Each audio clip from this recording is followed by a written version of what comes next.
તો 1 ચમચી ઓઇલમાં કે ઓઇલ ફ્રી આપણે સાબુદાણાના ચીલા કે થાલીપીઠ બનાવીશું કે જે તમે વ્રત કે નવરાત્રિમાં તમે બનાવીને ખાઈ શકો છો અને એકદમ સરસ લાગે છે. તો 3 થી 4 કલાક પહેલાં મેં આ રીતે સાબુદાણાને પલાળી અને લઈ લીધા છે. તમારી સાથે ટાઈમ હોય તો તમે સાબુદાણાને વધારે પણ પલાળી શકો છો.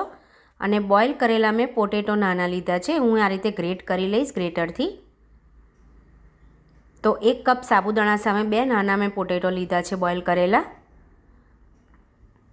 તો તમે એકનું એક ખાઈને કંટાળી ગયા હોય તો આ ચોક્કસથી ટ્રાય કરજો, બહુ જ ફાઇન લાગે છે ગરમ ગરમ. તો હવે આદુ મરચાંની પેસ્ટ એડ કરી છે અને સાથે આખું જીરું એડ કરવાનું છે, સાથે ફરાળી મીઠું એડ કરીશું અને સારા એવા પ્રમાણમાં ધાણા એડ કરવાના છે. બીજું કશું જ એડ નથી કરવાનું, તો પણ એનો ટેસ્ટ એકદમ ફાઇન આવે છે.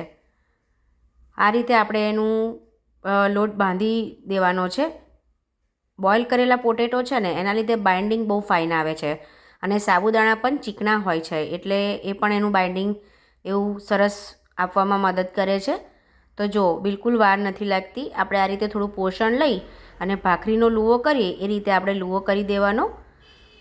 આ મોટી સાઇઝના 6 રેડી થયા છે, તમે જોઈ શકો છો. જો તમારે બાઇન્ડિંગ ના આવતું હોય તો તમે વધારે બોઇલ પોટેટો છે એ વધારે એડ કરી શકો છો. હવે ઓડીનું ઇકોબેક પેપર આવે છે એ લીધું છે મેં. તો આ બટર પેપરમાં બિલકુલ ચોંટતું નથી અને ઓઇલ કે ઘી કશું જ લગાવવાની જરૂર નથી હોતી. અધર બટર પેપર લઈએ એમાં આપણે થોડી પણ જરૂર પડતી હોય છે. તો આ રીતે હું પેપર મૂકી દઈશ, બટર પેપરને આ રીતે લૂવો મૂકી દઈશ અને ઉપર બીજું બટર પેપર મૂકી દઈશ. તો તમે થાલીપીઠ કહો તો પણ ચાલે, ચીલા કહો તો પણ ચાલે.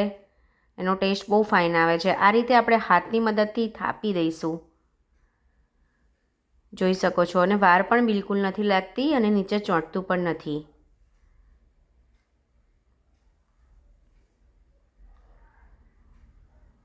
અને ગરમ ગરમ ખાવામાં તો બહુ મસ્ત લાગે છે. તો તમે સાંજના ડિનરમાં, લંચ બોક્સમાં બાળકોને જો ઉપવાસ કરતા હોય તો પણ આપી શકો છો. પણ આ ગરમ બહુ ફાઇન લાગે છે. હવે મેં જે ઢોસાની તવી આવી છે એ લીધી છે, એને થોડી ગરમ કરી લેવાની અને આ રીતે આપણે એને મૂકી દેવાનું છે બટર પેપરથી જ. જો હાથમાં લેશો તો સાબુદાણાના લીધે ચોંટી જાય છે, એટલે આ રીતે જ આપણે એને કરવાનું છે. હવે આમાં તમે 1 ચમચી ઘી કે 1 ચમચી તેલ કે ઓઇલ ફ્રી પણ બનાવી શકો છો. કેટલું ફાઇન લાગે છે લુક્સમાં, ખાવામાં એટલું ફાઇન લાગે છે. ફ્રેન્ડ્સ, મારી રેસિપીઝ ગમતી હોય તો મારી ચેનલને લાઇક, શેર અને સબસ્ક્રાઈબ જરૂરથી કરી લેજો. સાથે બાજુમાં રહેલું બેલ આઇકન પણ દબાવી દેજો જેથી સૌથી પહેલાં નોટિફિકેશન તમને મળે. હવે હું 1 નાની ચમચી ઘી એડ કરીશ. તમે તેલ પણ લઈ શકો છો અને તેલ કે ઘી વગર પણ બનાવી શકો છો. આ ચા સાથે, ચટણી સાથે બહુ ફાઇન લાગે છે અને એકલું પણ ફાઇન લાગે છે. તો રીતે બંને બાજુથી ગોલ્ડન બ્રાઉનનું શેકાઈ ગયું છે. એ રીતે આપણે બીજું પણ રેડી કરી લીધું છે. એ રીતે બીજું પણ કરી દઈશું. તો વાર પણ નથી લાગતી અને ખાવામાં પણ સરસ લાગે છે અને ઓઇલ પણ બહુ યુઝ નથી થતું, એટલે હેલ્ધી પણ રેસીપી છે. તો ઉપવાસ માટેનો બેસ્ટ ઓપ્શન છે. તમે નવરાત્રિમાં પણ બનાવી શકો છો કે સાબુદાણા બટાકા વધ્યા હોય કદાચ તો તમે એનું પણ બનાવી શકો છો. તો આ રીતે મેં રેડી કરી લીધા છે બધા જ.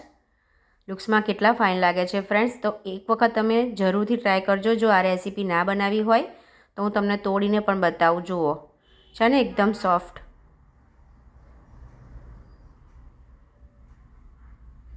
જુઓ એકદમ તૂટી પણ સરસ જાય છે, એટલે એકદમ સોફ્ટ રેડી થયા છે.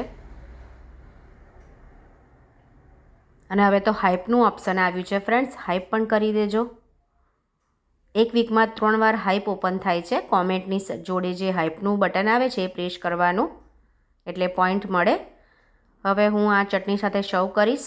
ધાણાની ફરાળી ચટણી બનાવી છે. તમે ચા સાથે અથવા તો એકલા પણ સર્વ કરી શકો છો. તો જે પણ ફ્રેન્ડ્સ રેસીપી જોવે એ લાઈક જરૂરથી કરે. Thank you friends, thank you so much.